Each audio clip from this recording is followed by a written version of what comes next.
Welcome back, friends. Today we are going to discuss about the nomenclature of alkanes. This is the session 5 in our continuation of our organic chemistry topic. So, as we said in the previous session, we discussed about the properties of homologous series, and we saw how the different members of homologous series they tend to differ from one another. So in this session, we are going to look on the nomenclature of alkanes. Now, when we are saying nomenclature, nomenclature means naming. Kuipa jina compound ndio tunaita nomenclature. Now, I know you know about the concept of binomial nomenclature from your knowledge of your Form 2 biology, binomial nomenclature, and in this topic we are studying about the nomenclature of organic compounds. So this is the basic. We are starting with the nomenclature of alkanes, but this basic concept, if you know how to name alkanes, it will be very easy for you to know even how to name other types of organic compounds. So organic compounds are named using the IUPAC system. So is IUPAC manake ni International Union Pure Applied Chemistry System of Nomenclature. So IUPAC stands for International Union of Pure and Applied Chemistry. Kwa tunatumia IUPAC system kama ambavyo kwenye Form 2 chemistry tuko na name in organic compounds by using IUPAC system.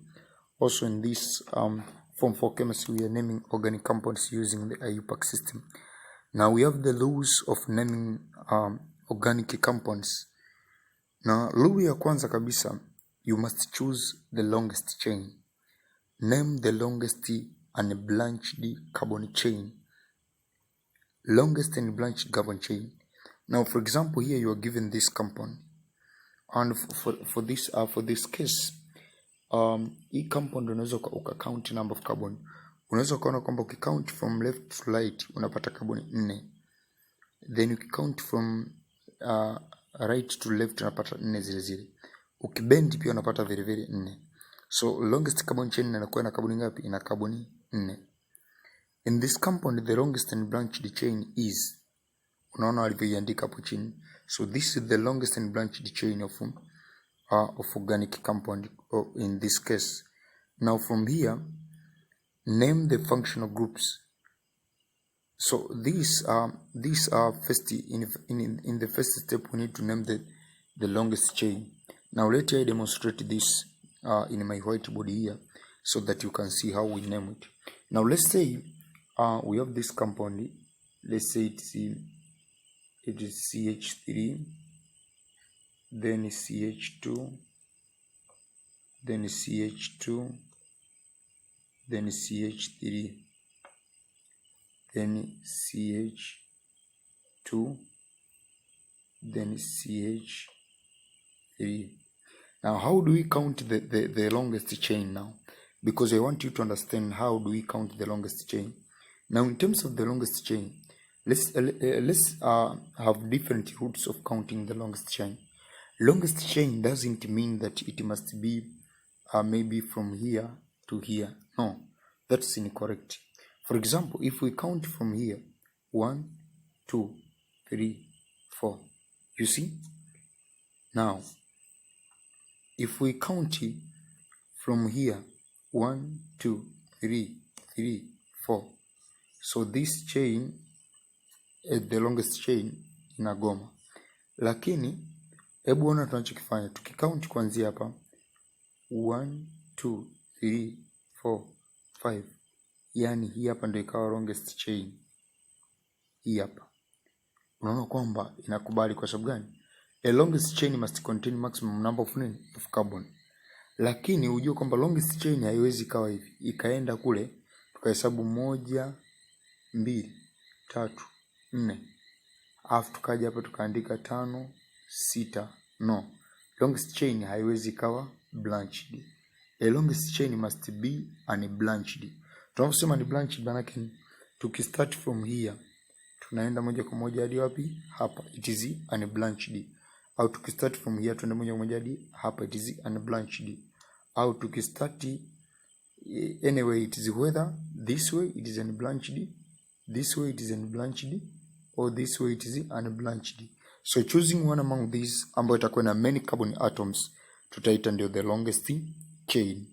Kwa hiyo kwa mfano kwa hapa unaweza kuona kabisa kwamba hii hapa yenye carbon 5 ndio the longest chain, lakini hapa itakuwa na carbon 4, so ina fail kwa longest chain, na hiyo hapa itakuwa na carbon 4. So the longest chain sio lazima iwe straight hivi as how you know, but the longest chain inaweza take a bend by this way, lakini ni mradi tu kwamba iwe ni continuation, na isiwe na bend popote. So this is how we can choose the longest chain.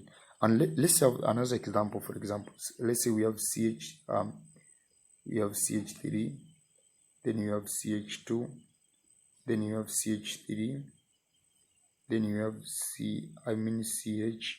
Here it is not CH2, actually here it is CH.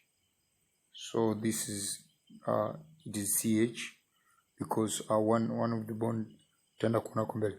So it is CH2, CH, CH3,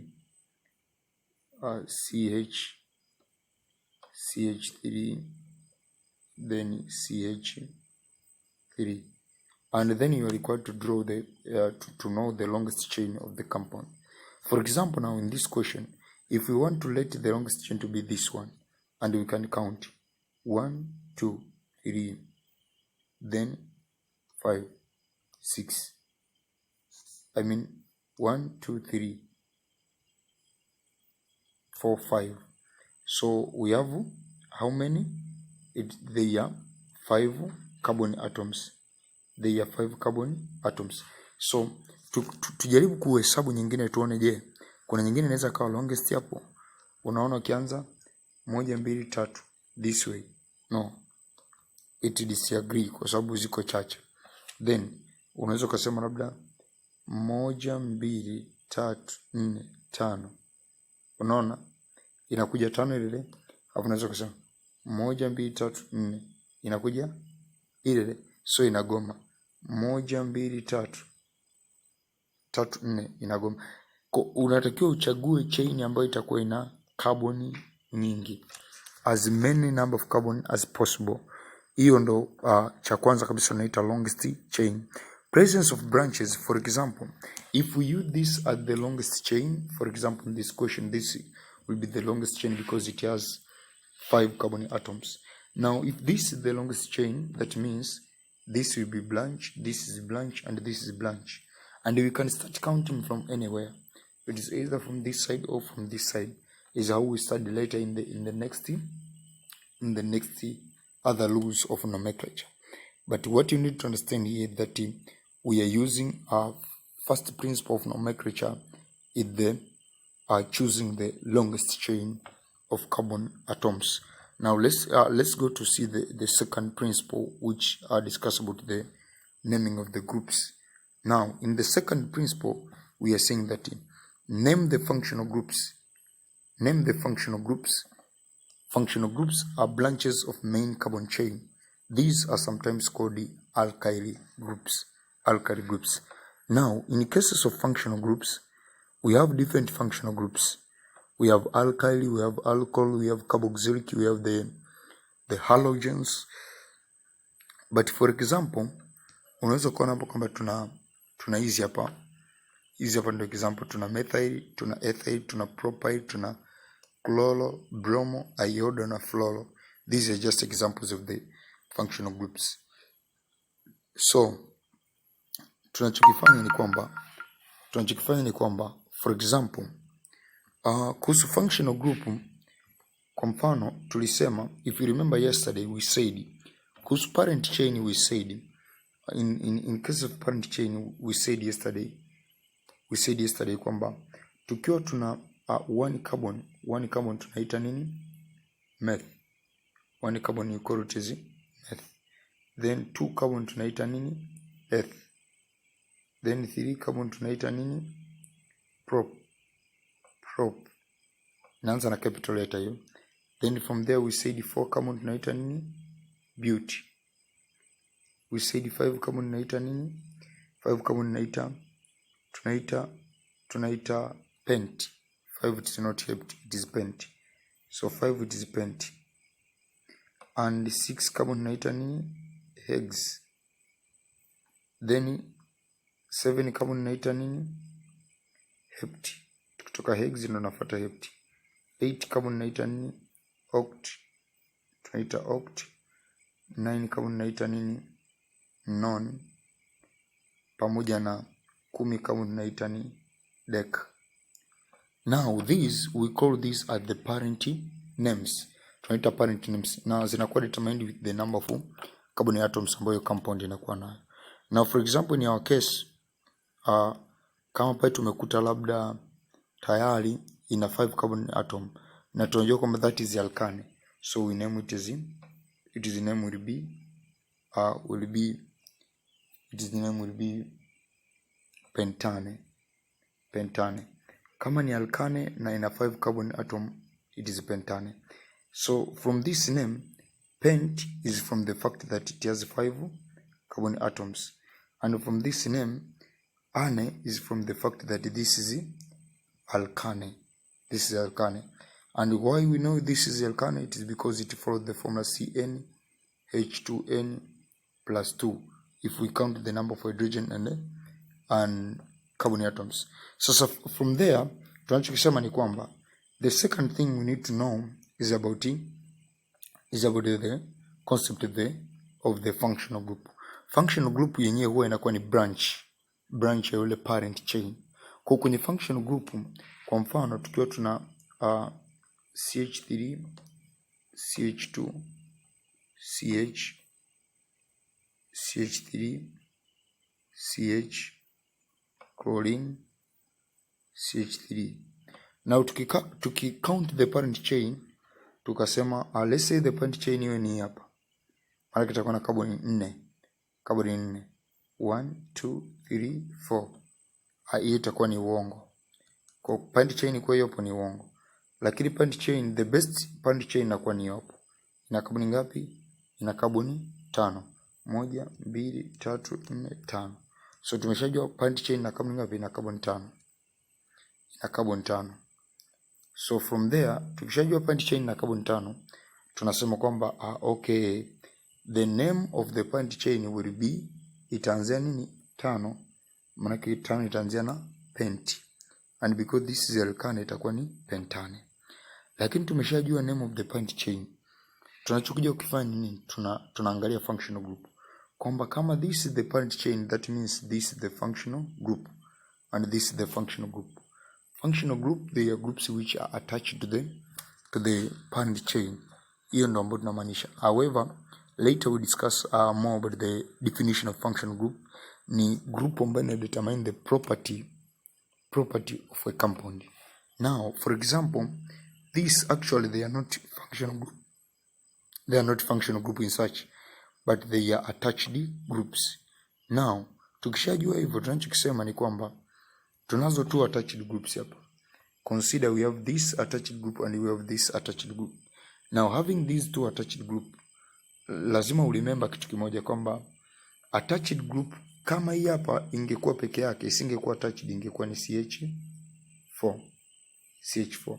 And remember in lighting CH4 tumetumia kanuni gani? In lighting CH4, katika kulight CH4 tumetumia principle ya alkane ambayo tunasema ni CnH2n plus 2. Tumepata ngapi? Tumepata, kwa kutumia principle tumepata CH4. So tunachokifanya sasa hapa, baada ya kuandika 2 hapa baada ya kuandika 2 tunaweka ngapi? Tunaweka plus 1. Kwa nini naweka plus 1? Kwa sababu kwenye hii carbon moja tunatakiwa tupache gap la another compound kuja kufanyaje? Kwenda kuja attach kwenye carbon mwingine. So kama plus 1 manake hapa instead ya kuwa 4 hapa chini itakuwa ngapi? Instead ya kuwa 4 itakuwa ngapi? Instead ya kuwa 4 itakuwa ngapi? Itakuwa 3. So itakuwa CH3. That is what we observe here. Na in case of these halogens, for example chlorine, bromine na fluorine, zenyewe huwa zinakaa kama zilivyo. don't worry about these halogens zenyewe zinakaa kama zilivyo, but in cases of these other compound kama namaanisha functional group attached group ambazo zinatokana na carbon, tunapunguza 1 carbon. Now from there katika kuziname hizi hapa, remember the concept of root name remains there. Kwa kama kwenye root name hii hapa ingekuwa CH4, if you remember CH4 tungeita nini? Methane. CH4 tungeita methane. So kama hii CH4 tungeita methane, basi ikiondolewa 1 carbon hatuiti methane, because the name ane it was because of the parent group, kwamba hii hapa ni familia yake nini? Ni alkane.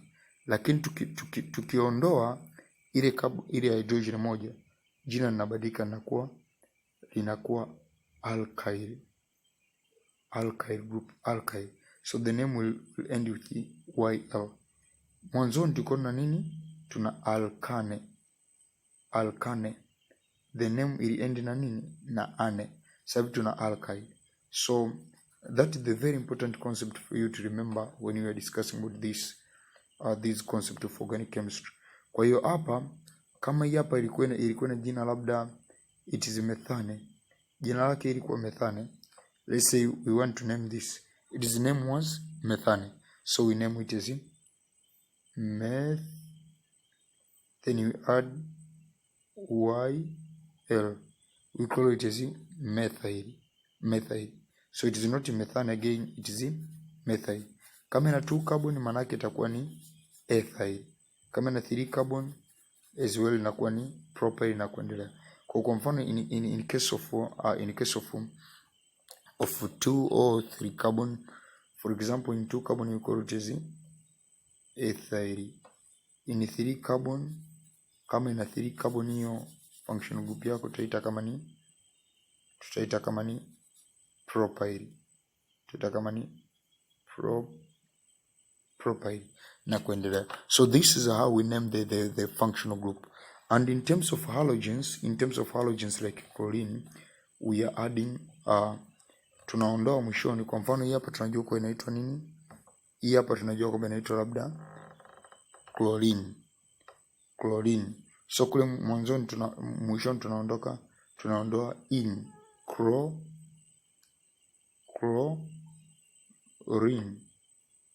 We are removing in this one. Hiyo tuna remove. Kwa tukiremove hapo maana tunabakia na kitu kama hichi hapa. Tukiremove hiyo chlorine tunabakia na kitu kama hichi hapa. Tunabakia na hivi. Tumeondoa ile ya mwishoni. Tukibakia na hiyo tunaongeza nini hapo mwishoni? Tunaongeza O. So tunaongeza O mwishoni. Kwa tunafahamu kwa mfano fluorine, tunaondoa ile in ya mwishoni tunaweka O, inakuwa fluoro. Chlorine inakuwa chloro. Hii hapa tunaondoa mwishoni tunaweka YL, hii hapa tunaongeza O mwishoni. So inakuwa fluoro, chloro, bromo. Bromine inakuwa bromo. So we'll study later in detail kuhusu other principles of nomenclature, na study in detail kuhusu the third principle of nomenclature and the other principles of nomenclature. And I hope you will be very competent in nomenclature of organic compounds and you will not get confused. So thank you everybody, and don't worry about understanding these concepts. I hope you will understand these concepts in a well fashion and you will be able to answer different questions. Thank you everybody, and let you wish you nice studies. Thank you.